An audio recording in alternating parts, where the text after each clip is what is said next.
तो बातें हमारी संस्कृति में आप सभी का स्वागत है। आप वीडियो को पूरा देखिएगा और शेयर सब्सक्राइब करना मत भूलिएगा। तो हम आपको आज बता रहे हैं माता पार्वती और गंगा से जुड़ी एक कथा है। उसके बारे में हम आपको ये बताएंगे कि माता पार्वती ने माँ गंगा को श्राप क्यों दे दिया था। चलिए हम बात करते हैं मित्रों कथा पर। महादेव को जगतपति भी कहा जाता है और ये सभी जानते हैं कि उनका विवाह माँ शक्ति पार्वती के साथ हुआ था। और ऐसी मान्यता है कि शिव और शक्ति के संयोजन से ही यह प्रकृति चलती है। वे दोनों एक दूसरे के बिना अपूर्ण रहते हैं और जहाँ एक तरफ शिव अनादि के सृजन करता है तो वहीं शक्ति पार्वती प्रकृति का मूल स्वरूप है। और माता पार्वती हिमवान राज की पुत्री हैं, जिनको की शैलपुत्री भी कहा जाता है।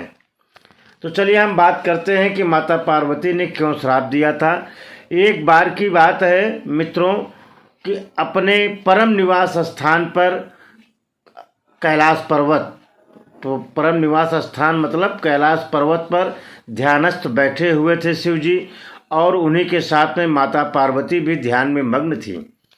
शिव और शक्ति का यह सुंदर स्वरूप देखकर बहुत सुंदर लग रहा था।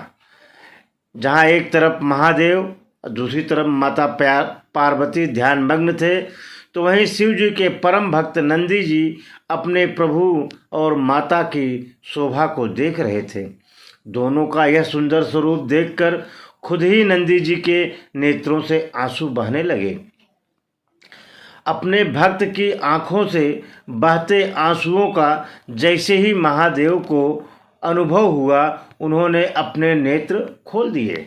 महादेव जैसे ही नेत्र खोलते हैं तो भक्त की चिंता में जैसे ही महादेव नेत्र खोलते हैं, सामने हाथ जोड़े माँ गंगा खड़ी थी। गंगा को देखकर महादेव हैरान हो गए, बोले, हे देवी गंगे, आप यहाँ कैसे आ गई। महादेव का ये वचन सुनकर गंगा ने बोली, हे आदि पुरुष, आपके रूप को देखकर मैं आप पर मोहित हो गई हूँ। कृपा करके आप पत्नी रूप में हमें स्वीकार करें। जैसे ही यह स्वर माता पार्वती के कानों में पहुँचता है, पार्वती क्रोधित हो जाती हैं और कहती हैं कि गंगा, आपको क्या पता नहीं है कि शिव जी हमारे पति हैं। और उनका यह क्रोध इतना भयंकर हो जाता है कि उन पार्वती के नेत्र लाल हो जाते हैं। और देवी गंगा को पार्वती कहती है कि हे देवी गंगा, आप सीमा को मत लांघिएगा। लेकिन माँ गंगा पार्वती की बात सुनकर हंसी में टाल देती है और कहती है, अरे बहन, क्या फर्क पड़ता है, वैसे भी भले ही तुम महादेव की पत्नी हो, फिर भी महादेव शीश पर तो हमें ही हमेशा धारण किए रहते हैं।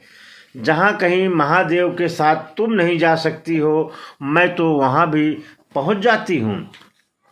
गंगा की ये बात सुनते ही माता पार्वती और क्रोध से आग बबूला हो गई और उनके क्रोध से उनके मुख भयंकर हो गए और वे गंगा को शाप देने की तैयारी कर लेती हैं।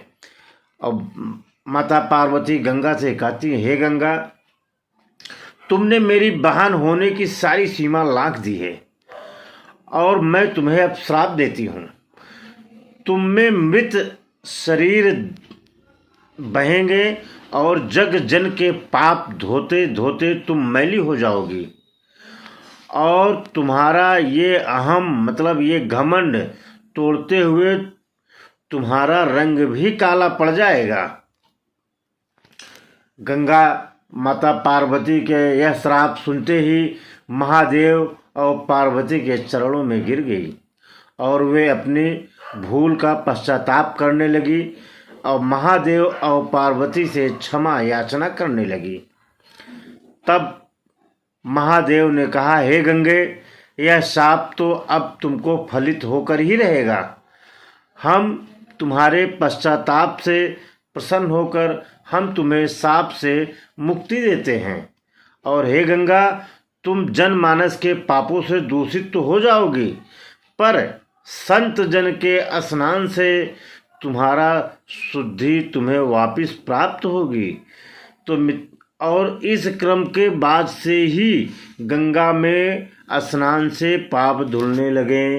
तो मित्रों, अगर ये जानकारी आपको अच्छी लगी हो तो हमारे चैनल को लाइक शेयर सब्सक्राइब जरूर करिएगा। कुंभ का महीना आने वाला है प्रयागराज में, आप लोग सभी जाके गंगा में स्नान करें। धन्यवाद।